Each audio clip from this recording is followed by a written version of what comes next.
Voy a hablar hoy sobre el tema de memorias y resistencias, con base fundamentalmente en el trabajo que hicimos en el capítulo sobre memoria y resistencia. Y la idea es la de introducir este capítulo,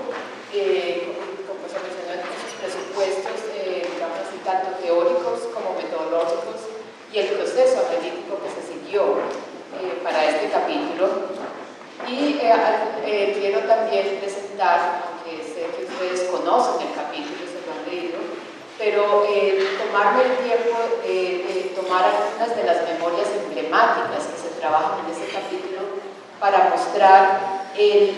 tipo de análisis que se hace y sobre todo esta idea de en qué consiste hacer un análisis desde la memoria a los testimonios. En ese sentido, pues el capítulo y el propósito fundamental de este capítulo es de aportar un análisis desde las memorias y las resistencias,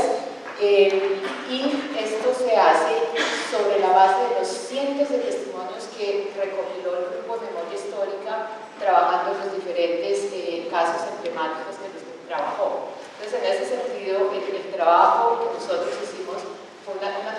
trabajo de fuentes de documentación que ya estaban, se analizó el universo de testimonios que estaban ahí, y la idea era que al darle privilegio a este tipo de archivo testimonial, ¿qué es lo que nos encontramos en su lectura? Y para nosotros era muy claro que es, en primera parte, un relato muy humano y descarnado del tipo de sufrimiento humano que desencadenan los hechos violentos en el contexto de la guerra, pero que además no solo se hablaba de los hechos de la violencia en tanto victimización o en tanto repertorios de violencia, sino que también estos testimonios hablan sobre la manera como las víctimas sobreviven y rescataron sus vidas en medio de las situaciones de extrema vulnerabilidad y de condiciones muy adversas. Entonces, en ese sentido, el propósito fue el de poner la memoria como un lente sustancial en la tarea del esclarecimiento histórico en Basta. Después voy a elaborar ya cuando lleguemos a los presupuestos. Pasamos al siguiente. Quiero presentarles como 3 presupuestos sobre los que trabajamos en este capítulo, que son de carácter teórico y metodológico, pero yo diría también que están construidos sobre una visión muy clara en términos de epistemología, o sea, de construcción del conocimiento. Un primer presupuesto, que imagino ustedes ya lo han estado trabajando, se están trabajando sobre el tema en general de memoria en la guerra. La idea que la memoria que se manifiesta en nuestra vida cotidiana desde la narrativa, desde los relatos, cuando narramos, cuando evocamos un relato, es una forma de dar sentido a lo que sucedió. Al evocar un evento del pasado, lo que nosotros hacemos es organizar, seleccionar y comunicar dentro de una secuencia particular y con el fin de darle cierto sentido. Y en ese sentido, lo que conocemos de todo lo que es la literatura sobre memoria, historia oral o historias cotidianas, es este principio de que los individuos y los mismos grupos sociales construyen mediante la memoria un sentido del pasado, o sea, un sentido de quiénes somos. Y por consiguiente, la memoria o el testimonio, el relato, se considera, por ejemplo, en la historia oral, en los estudios de memoria, en muchos estudios antropológicos, como una fuente histórica o como una fuente testimonial. Y en ese sentido, como una fuente para la construcción de una narrativa histórica. Entonces, ¿cuáles fueron las implicaciones para nosotros al tener este presupuesto? Primero, que la tarea de análisis que nos propusimos en el capítulo no fue la de desarrollar una línea de argumentación como investigadores y posteriormente encontrar los testimonios que sustentaran nuestras ideas como investigadores, sino por el contrario, es decir, el proceso se puso patas arriba, patas abajo, como sea, y es que buscamos partir de estos testimonios para ver qué es lo que nos dicen sobre lo que pasó. Y en ese sentido es cuál es el contenido, pero también buscamos también los significados que estos comunican. Y bueno, entonces al distanciarnos de esta práctica de utilizar las narrativas como simple apoyo o ilustración de las ideas, las trabajamos entonces fundamentalmente como fuente para la construcción de un relato, como fuente de contenido. Y en ese sentido exploramos el contenido de las memorias, cuáles fueron sus énfasis narrativos, qué es lo que encontramos en que cuando la gente narra la guerra, en dónde se pone el énfasis, de qué manera lo interpretan lo que pasó y cuáles fueron los significados que tiene. Y de esta manera nos acercamos así a entender de una u otra manera quiénes son las víctimas en Colombia o quiénes son quienes han vivido, han sufrido la guerra o han sido testigos de ellas.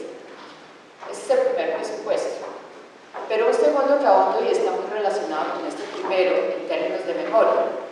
Es decir, la memoria en su dimensión social y cognitiva. También al narrar, no solo nosotros contamos qué pasó, le damos cierto significado, sino que se construyen unos ciertos marcos interpretativos sobre lo que pasó y por qué pasó. En cada relato, tienden a ver los relatos y siempre tienden a dar ciertas explicaciones sobre lo que pasó, desde los relatos más cotidianos hasta los relatos que narran eventos límites. Es decir, en estos relatos vamos a poder rastrear unos marcos interpretativos desde los que individuos y colectivos atribuyen causas y responsabilidades,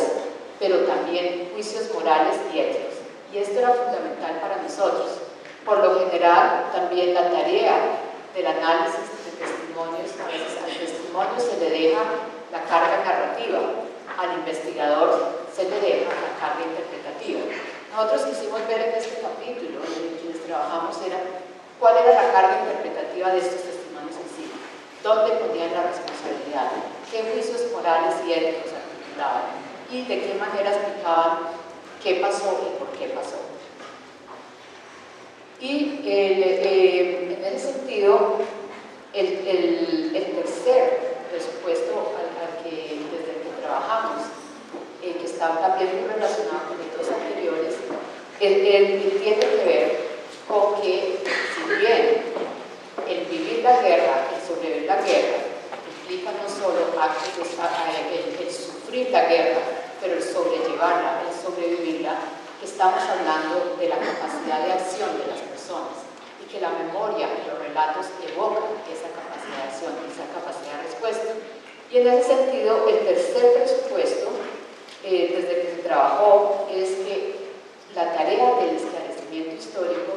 conlleva un compromiso para reconocer esa capacidad de acción y las respuestas de quienes vivieron la guerra. Es decir, documentar la guerra no es solo documentar la violencia en los territorios, es también documentar qué hizo la gente y de qué manera resistió. Y en ese sentido, el planteamiento, es que un proyecto que se plantea de forma más general, esto lo digo ya reflexionando sobre el presupuesto que está detrás de esto, que se plantea tanto el esclarecimiento histórico, o si pudiéramos incluso hablar cuando nos planteamos temas de búsqueda de verdad, que no se puede agotar en documentar y desentrañar los patrones de atrocidad, sino que también debe o tiene que documentar las respuestas, las maneras como las personas sobreviven y resisten la atrocidad. Y en ese sentido, el presupuesto es el de documentar la resistencia como un asunto de dignificar la memoria de las víctimas, o sea que se es algo más que víctima pasiva, mucho más que eso, pero más allá de eso es como un asunto de justicia y después lo podemos hablar mucho más en ese sentido. Y acá una de las cosas que yo creo que sí se puede dar, ese es otro comentario, es que en el trabajo de la gran mayoría de comisiones de la verdad, en el trabajo que se ha hecho mucho dentro de procesos de justicia transicional, una de las cosas que ha estado más ausente es la documentación precisamente de esta respuesta de resistencia. Y de esta manera creo que se tiende a veces a despolitizar el trabajo que se hace desde los recuerdos del trabajo y las formas como la gente responde. Hay una politóloga, Robin Vivo, que dice que también la ausencia de esta respuesta de resistencia en los relatos sobre lo que pasó de Comisiones de la Verdad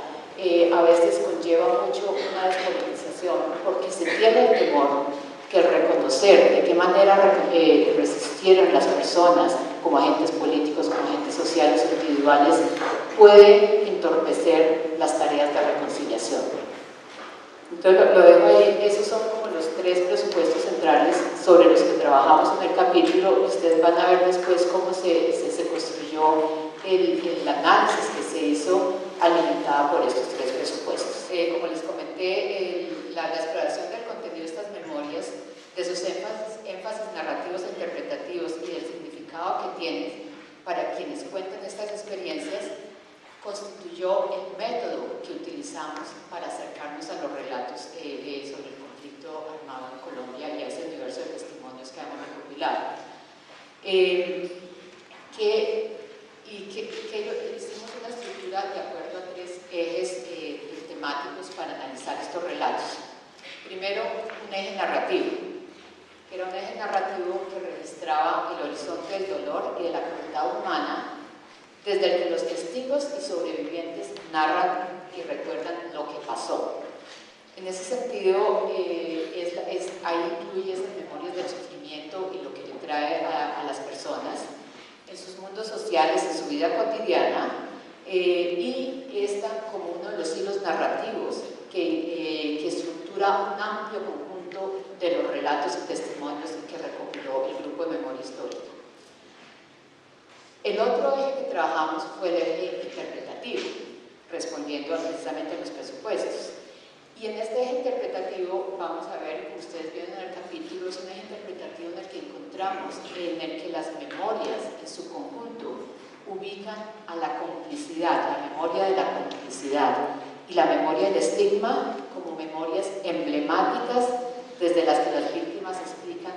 los orígenes del conflicto, los orígenes y las causas del conflicto en su territorio, es decir, el por qué pasó lo que pasó y de la manera en que pasó. Y por último, un eje de sentido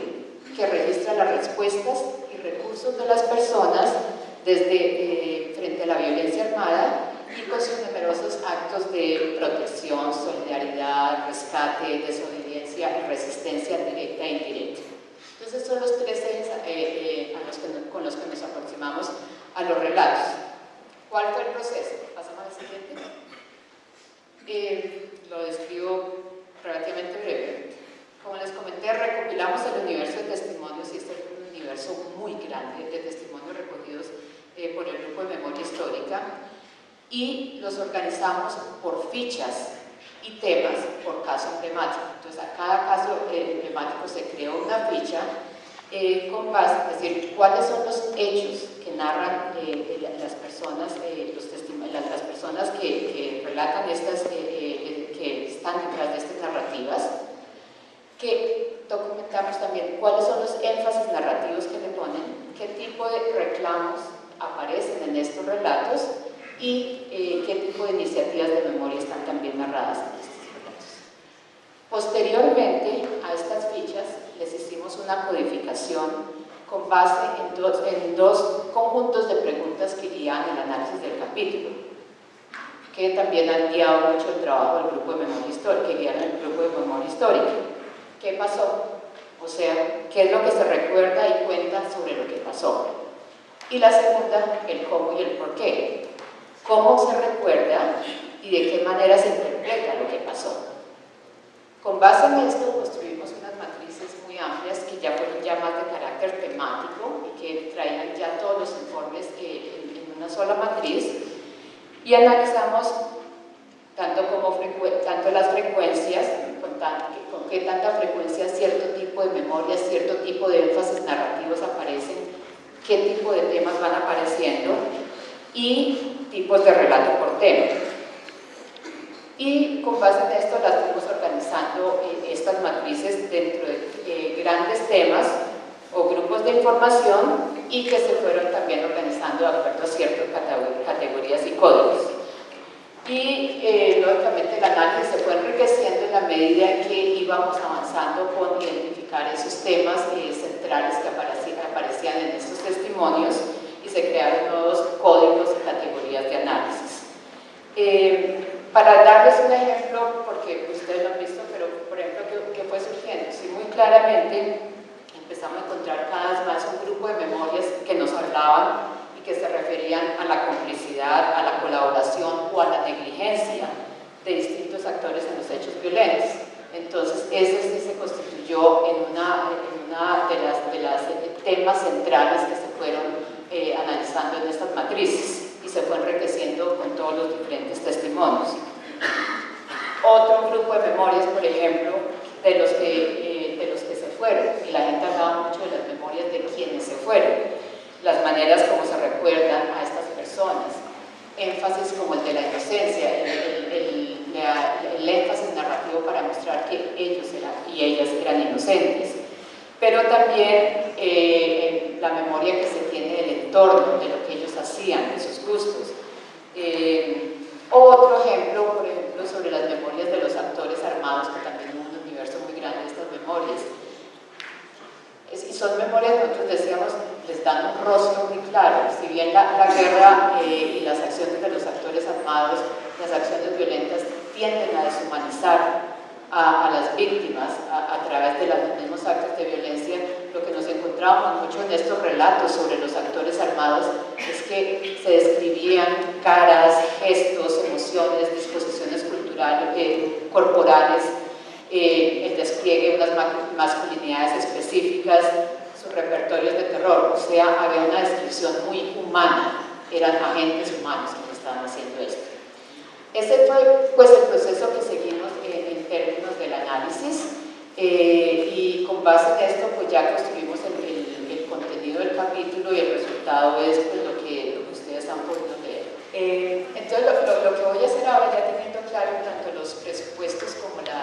proceso metodológico y analítico que se siguió con los testimonios, es tomar solamente algunos casos de memorias emblemáticas con la idea de rastrear el tipo de análisis que hicimos.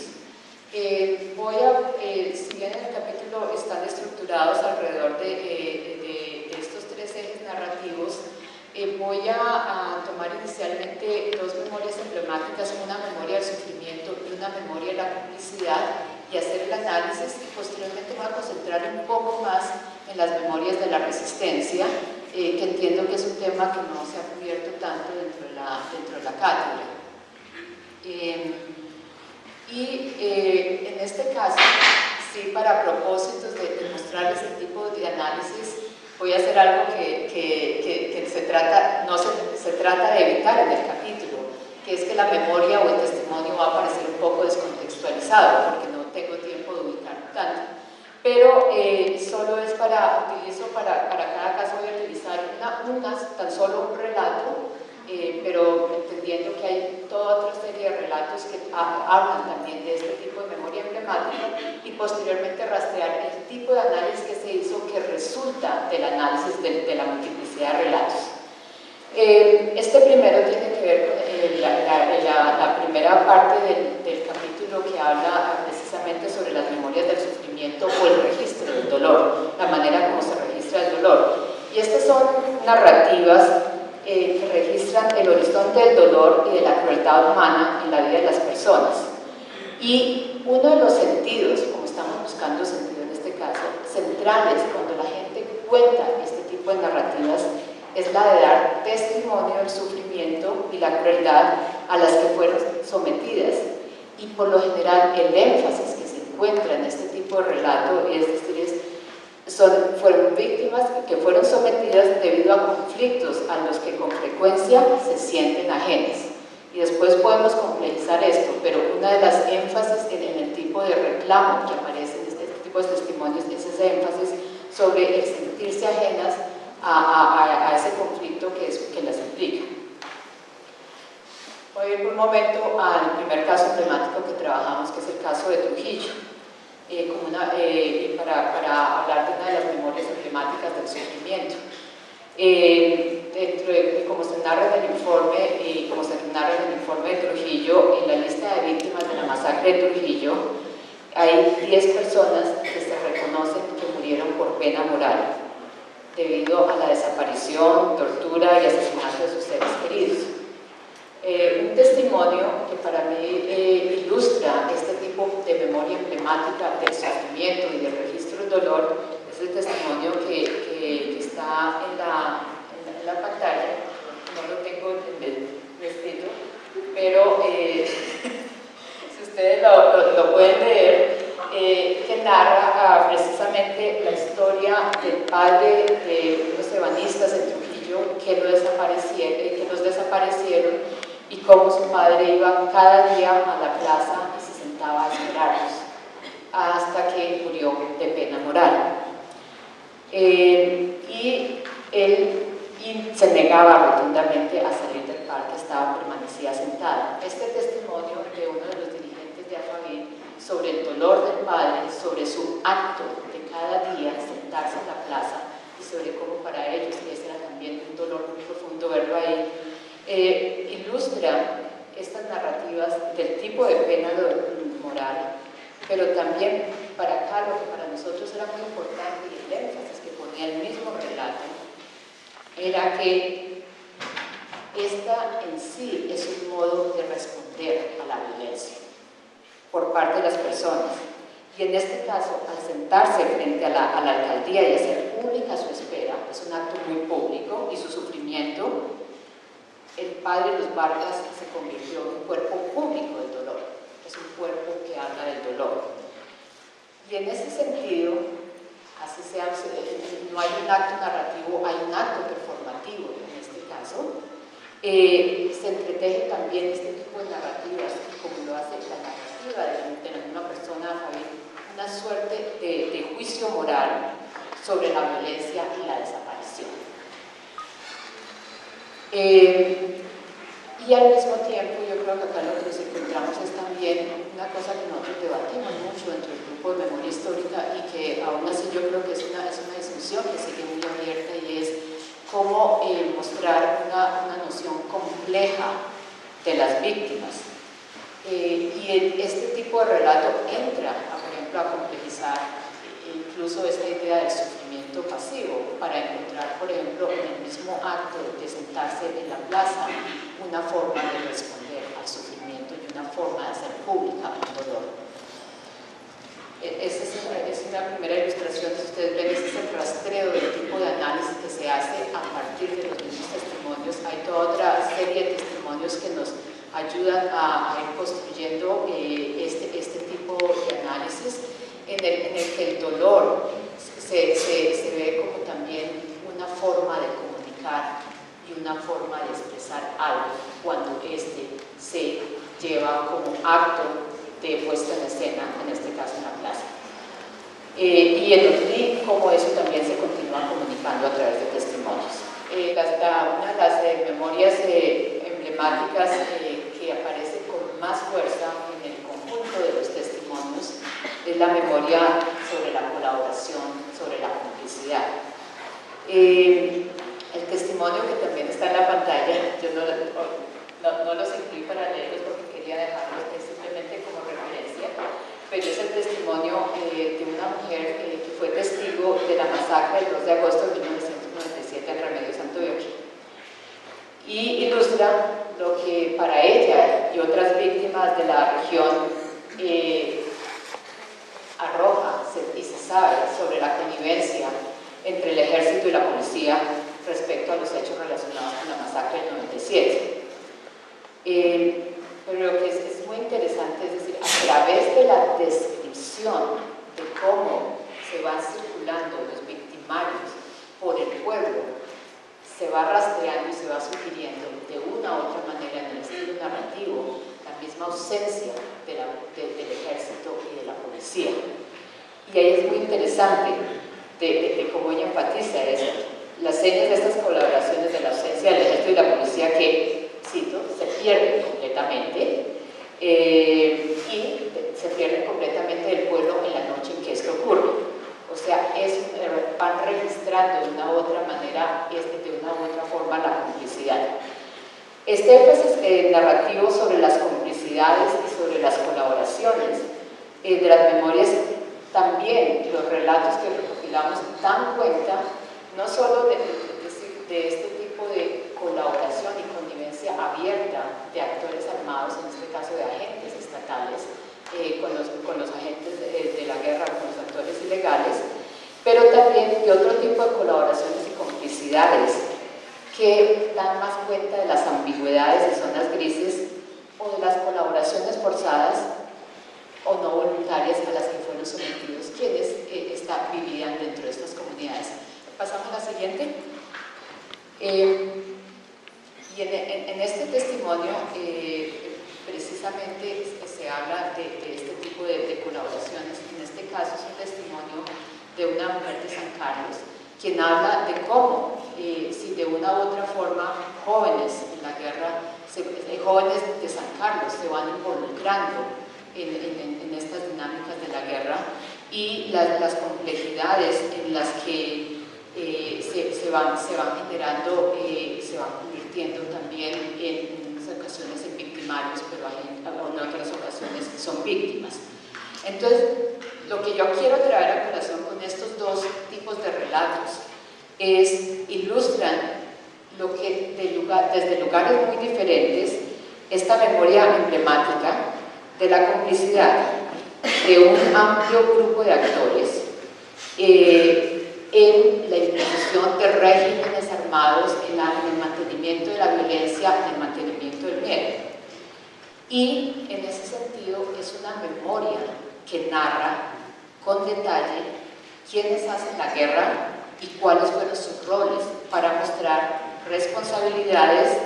en el primer caso, por ejemplo, de agentes estatales, en otros, en múltiples memorias que se recogen también se habla de políticos, de funcionarios, pero otra parte son memorias que registran esta red tan compleja y de modos internos de colaboración por parte de vecindades, familiares, de integrantes de la comunidad. Y si bien es una memoria que habla de responsabilidades y habla de modos de participación, yo creo que también sugiere los desafíos éticos y humanos que la guerra, la presencia de actores armados y las complejas redes de colaboración les presentan a los residentes de pueblos, de barrios y de villas. Entonces, como el tipo de análisis que hemos visto, y a veces esto se encontraba en pequeñas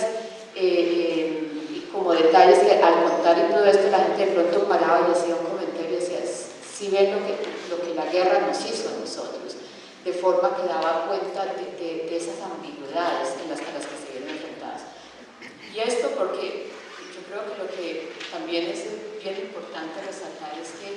ese conjunto de testimonios y de memorias sí evocan un universo muy gris y diferenciado de colaboraciones y responsabilidades en el día a día de la guerra. Y en ese sentido de que estamos hablando, que si bien a veces hay alianzas de carácter político o militar, participación directa y material en los hechos, en otros habrá apoyo económico, político, instigación, en otros será más bien encubrimientos estratégicos, consentimientos pasivos, ayudas bajo coerción o miedo, observadores pasivos e indiferencias. Un universo muy diferenciado de formas en las que se vive la guerra y en el sentido de complejizar esta idea de noción de víctima, victimario, este dualismo tan complicado que se puede dar. Y en ese sentido, pues yo creo que acá en las memorias también es muy claro que los grados de responsabilidad que se atribuyen no son los mismos. Sí hay grados de atribución de responsabilidad diferenciada y muy claramente que en algunos casos es más directa y material y que se ve acá una responsabilidad y en otros casos que muy claramente pues se dice, sí, nos tocó, pero eso tuvo implicaciones muy grandes, siempre se tiene la responsabilidad. En ese sentido, yo yo creo que acá pues, vale la pena traer a colación una noción que pues, se ha trabajado bastante en trabajos sobre precisamente atrocidades masivas en la literatura sobre justicia transicional o sobre el holocausto, que también se trabaja bastante en Colombia. Es la misma noción que el sobreviviente del holocausto y autor Primo Levi habla sobre las zonas grises, tratando de ver cómo hay diferentes grados de responsabilidad diferenciada entre acciones de cooperación o colaboración directa y acciones indirectas. Y en ese sentido, la idea de la zona gris como ese espacio entre víctimas y victimarios, que está poblado y cito acá a Brody Ribot nuevamente, de personas grises, ambiguas, que existen en cada sociedad. ¿Sí? Pueden estar en muchas posiciones y que si bien hay esta ambigüedad, bajo ciertas circunstancias pueden llegarse a constituir en vectores o instrumentos de un sistema criminal. Y esto es lo que llama tanto pues a la pregunta sobre la responsabilidad. Y hay esa conexión con la pregunta acerca de los juicios morales y éticos que este tipo de narrativas incluyen. Bueno. Una última que quería ir relacionada con este tema, pero ya para cerrar este tema de las complicidades, está relacionado con ese tema precisamente de las colaboraciones internas, que se veía un poco más en el segundo testimonio que traje inicialmente. Pero también se hace como, y esto se habla de San Carlos, se terminó matando a sus pares, como en esta dinámica del conflicto. Y lo que Kimberly Taylor se refiere como los enemigos íntimos, la gente terminó matando a sus pares. Y en muchos casos, en algunos casos documentamos de esto bastante en la costa caribe, se terminó vendiendo a personas vecinas, pero también señalando a quienes, a otros como colaboradores de uno u otro actor. Entonces, esta idea de las colaboraciones internas y de los señalamientos, que eso son testimonios que hablan muy claramente de las rupturas que se dan y de las divisiones que se dan, que los conflictos generan a nivel local. Y ese tejido complejo de colaboraciones, traiciones, señalamientos, es lo que se va generando profundas desconfianzas entre pares comunitarios y refuerza silencios y dudas sobre las responsabilidades de los agentes locales en la violencia. Si hubo un silencio, que yo creo que puedo decir está muy presente cuando se hace el trabajo de recopilación de testimonios, el trabajo de campo, es ese silencio a hablar sobre los colaboradores locales. Ahí sido grandes silencios, referencias muy vagas, pero de eso no se habla mucho. Tiene que ver, pues porque precisamente se convive dentro de la cotidianidad local y con esta multiplicidad de posicionamientos, con esta multiplicidad de responsabilidades y porque ciertamente se ha desestructurado, creo que ustedes lo charlaron ya bastante cuando hablaron sobre impactos y daños, el mismo orden social y las mismas a veces bases morales de lo que sostiene la vida cotidiana. Y por ello es que lo que para mí es muy claro es que este tipo de silencios que se eligen son los silencios que de hecho cuidan unas ciertas verdades sobre las alianzas locales y también verdades sobre las traiciones que llevaron a que vecindades, amistades o familiares participaran o permitieran la violencia y terminaran en lados diferentes del conflicto. Fue muy interesante que aún así se encontraron toda una serie de testimonios que nombran esta situación.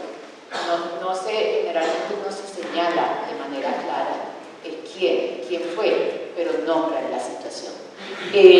Como mencionaba inicialmente, pues se habla más de este tipo de memoria que describe el cómo se sobrevivió y qué hicieron las víctimas o las personas que estaban en medio del conflicto frente a las violencias que sufrieron. En este tipo de acervo testimonial en el que se habla respuestas, las acciones. Las personas por lo general dan cuenta de las diferentes acciones en las que participaron con el fin de protegerse o intentar protegerse, modificar, negociar o alterar las situaciones de violencia que vivieron y los designios de los actores humanos. Y más o menos la forma en que las estructuramos, al hacer una lectura de los diferentes informes, digamos que este tipo de actos de respuesta podrían, digámoslo así, caracterizarse dentro de 3 tipos de respuesta y que son tanto a veces actos individuales como colectivos. Por una parte están estos tipos de actos, lo que se ha llamado en la literatura de resistencia más de tipo cotidiano, que son actos sutiles, indirectos, que no tienen un carácter oposicional, sino más bien de protección, acomodamiento o resistencia cotidiana, y que lo que permiten es hacerle a las personas la vida cotidiana un poco más vivible frente al poder devastador de la violencia. Entonces, ese es un universo de testimonios que se encuentran y de acciones de las que dan cuenta estos testimonios. Otro tipo de acciones que encontramos fueron las que ya son más actos de solidaridad, ya sea de bondad, de rescate humanitario, y creo que ustedes escucharon hace unas semanas a Esther hablando sobre la historia del Valle Encantado, que tiene varios de este tipo de acciones, pero son actos mediante los cuales se pervive, ¿sí? Y a la vez se restauran relaciones o se mantiene una cierta autonomía y dignidad de parte de las víctimas. Y el tercer tipo de acciones con las que encontramos son actos de oposición ya más directa, ya sea de desobediencia, rebelión, confrontación directa o indirecta, y de resistencia civil a los controles y arbitrariedades de los poderes armados, y también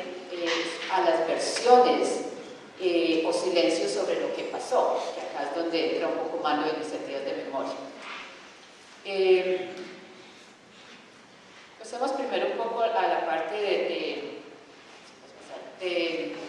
los que son este primer universo de actos más sutiles o indirectos y no oposicionales de protección. Esta memoria es la de un campesino vinculado a la Asociación de Trabajadores Campesinos del Carare, que habla durante estos periodos de violencia muy intensa y las comunidades estaban totalmente controladas, como ellos estaban constantemente buscando dónde refugiarse, y cómo tenían toda una serie de refugios o campamentos donde ellos podían esconderse, y así ellos llegaban para refugiarse mientras estaban pendientes de cuándo podían otra vez salir. En ese sentido, describen esa creación de refugios que escapan al control del actor armado y que les permite, y yo creo que acá fuera muy claro, lo que veíamos en el hilo narrativo de este tipo de testimonio era que este tipo de uso del territorio les permite mantener un estado de alerta y de movilización estratégica. Saberse mover sobre el territorio es uno de esos actos sutiles no oposicionales, pero que les garantiza escapar al control de los actores armados. Y a la vez les permite contrarrestar, negociar o minimizar el poder de los actores armados y abrir espacios, en este caso de protección, autocuidado y de recuperación de escenarios de la destrucción. Entonces, en ese sentido, para eso nosotros utilizamos este concepto de resistencia a la adaptación. O sea, es la idea de que en adaptarse a esa dinámica del control armado, a la dinámica de diferentes actores armados imponiendo diferentes regímenes de violencia, requiere adaptaciones, pero que la manera en cómo se hacen son adaptaciones que tienen un sentido de resistencia porque buscan formas de escapar a ese control. En ese sentido es el sentido de resistencia. Entonces no estamos hablando acá de actos abiertamente de resistencia, de confrontación directa o oposicional, pero actos que permiten mantener unas ciertas relaciones sociales que permiten protegerse y refugiarse. El segundo tipo de acciones más tiene que ver con actos de solidaridad, que les había mencionado. Y estos actos de solidaridad que tienen un sentido más de restaurar relaciones y un sentido muy importante, de permitirle mantener a las personas cierto tipo de autonomía y de identificarse. Y en este caso este es el relato de un habitante de San Carlos que habla cómo en algún momento, cuando estaban haciendo toda una serie los paramilitares estaban en el pueblo y estaban precisamente parando a los profesores, él era un profesor, una señora lo ve y lo para y lo obliga, porque se le hace, a que entre a su casa como forma de protegerlo para que no fuera a encontrarse con los paramilitares. Y cómo ella lo escondió, él habla de cómo ella lo escondió y lo metió en el último rincón y le cerró la puerta para que no se fuera a salir. El evocar este tipo de actos en el que otras personas se solidarizan con la persona, cómo los salvan, cómo los ayudan o cómo los protegieron, lo que nosotros veíamos era muy importante porque rescataba la bondad humana que permite a las personas huir, o a grupos enteros huir, encontrar refugio o resolver circunstancias de alto riesgo. En ese sentido, y por eso ese sentido de dignificar la memoria de la víctima, acá se rescata ese acto de bondad, se rescata menos es que estaban haciendo los paramilitares. A la vez, que yo creo que es muy interesante, en este sentido se rescata lo que podríamos decir es la decencia de ciertas personas, su capacidad de responder y actuar y enfrentar este tipo de situaciones. Y en ese sentido, pues yo creo que acá sirve muchísimo pensar en un concepto que se ha trabajado en la psicología política, que es el concepto de actos de eficacia personal, que dice que la eficacia personal fundamentalmente es una convicción sobre la capacidad personal de lograr ciertas metas difíciles y moldear o afectar cambios.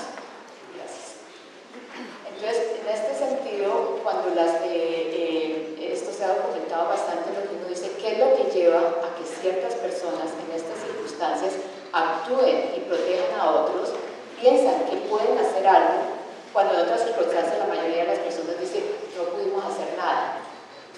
Es precisamente un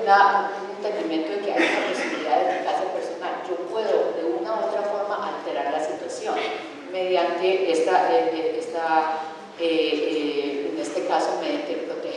otorgarle refugio a la persona, que tiene consecuencias para la otra persona, pero lo ven como una posibilidad. Y también en ese sentido, creo que estos gestos de ayuda y el documentar este tipo de gestos de ayuda, el narrarlos, también intenta rescatar el sentido de humanidad y de solidaridad que continúa existiendo aún cuando hay una fragmentación social y una desestructuración social muy amplia. Como quedan 10 minutos, voy a ampliar un poco más, pero ustedes, este era también otro universo de narrativas que hablan sobre el tipo de, nosotros lo llamamos rescates humanitarios, en el sentido de, creo que Esther les habló, no sé si cuando ella vino habló sobre la historia, cuando las mujeres del Valle Encantado fueron a rescatar a sus muchachos, a los jóvenes, de que los paramilitares se los habían llevado. Este es un ejemplo muy claro del tipo de rescate humanitario en el que de hecho son actos de profunda valentía y mediante los cuales las mujeres y hombres confrontan de manera organizada o espontánea a los victimarios. Y a través de estos actos, ciertamente las personas buscan alterar lo que para los agentes armados es el designio y sus intenciones. Y en ese sentido se acude, yo creo que la historia también del Valle Encantado, pero la historia de este testimonio muy corto que está acá, que era también del placer, en el sentido sentido de cómo las mujeres acuden a los recursos de la palabra, de la negociación cara a cara, para intentar alterar esos designios. En algunos casos apelando a ciertas, por ejemplo, nociones de masculinidad y feminidad, y a ciertas fronteras que les permiten interpelarle como mujer al actor armado. Entonces, en ese sentido, este tipo de acciones tiene un carácter extraordinario, porque se actúa por lo general en una situación de alto riesgo, constituye una forma de resistencia civil que apela a la negociación. No siempre son exitosos, con mucha frecuencia no son exitosos, pero se utiliza el recurso de la palabra, el recurso de la negociación. Voy a pasar para finalizar a lo que son iniciativas de carácter, acciones de carácter más de tipo de oposición directa o desobediencia, de resistencia a la guerra, en la que mediante estos actos grupos enteros, o a veces individuos, rechazan órdenes impuestas, responden de manera frontal y se sublevan en contra de sus victimarios. Lo que acá es interesante, yo creo que este tipo de testimonios de los que estoy hablando es diferente del tipo de iniciativas de memoria o iniciativas de resistencia más organizadas que hay, de que a veces lo que nos encontramos era que algunas de estas respuestas se dieron en condiciones no que respondían a una organización y de un grupo, sino a veces de forma espontánea, o de forma que por el cansancio, digamos así, de la guerra, la gente responde a la presencia de los actores armados, o en otros casos responde a lo que han sido las restricciones que les imponen para continuar su vida cotidiana en las cuestiones más básicas. En el testimonio que está en la pantalla, que es de los jóvenes de la Comuna 13 de Medellín, y que habla, por ejemplo, cómo frente a la restricción y la prohibición de salir en la noche, yo creo que estos han escuchado mucho de este tipo de testimonios, cómo los grupos de jóvenes raperos, los grupos de jóvenes deportistas se organizan para rescatar la noche y confrontar el miedo. Y precisamente estos son actos que veíamos que son actos que le quitan espacio, si se puede decir en la expresión, a los grupos armados, o que tiene sentido de quitar el espacio, de recuperar el espacio y para reconstruirlo nuevamente como espacio de encuentro social. Y en ese sentido es una práctica o una acción de desobediencia. No está directamente confrontando a los actores armados, pero está desobedeciendo las órdenes que ha tenido. Están ya las que son de carácter de rechazo más frontal y a veces de negociaciones. Y yo creo que acá hay un testimonio que para mí habla, pues es un testimonio que es parte de todo un conjunto de testimonios, pero habla de manera muy específica sobre este tipo de resistencias, y es de las numerosas acciones de resistencia narradas por un grupo de mujeres en la costa caribe que estuvieron vinculadas a la Asociación Nacional de Usuarios Campesinos, y que pues narran acciones como las sí, están los actos de resistencia más directa, como la toma de tierras, pero que también hablan de la forma como ellos respondían a acciones de intervención del ejército y de la policía. Y como en una toma cuando se tomaron la plaza y llega el ejército, ellas como mujeres le dicen a todo el mundo: nadie va a correr. El ejército les quema los ranchos y se las lleva presas, y ella habla como de que las mujeres iban llorando, pero después a muchas de ellas por el susto les dio diarrea, y las encerraron en un calabozo, y como en el calabozo quedaron, y voy a leer esta parte porque creo que es importante para resaltar el último punto que quiere hacer, como pese a la jarana no nos querían soltar. Mandamos a las compañeras que se subieran con los pelados a la oficina para que les cagaran la oficina del alcalde. Y dice, al poco rato las dejaron en libertad. Pues este tipo de formas de protesta y de desobediencia civil apela a otro tipo de recursos físicos y materiales, tales como el de dejar en la oficina de la autoridad local.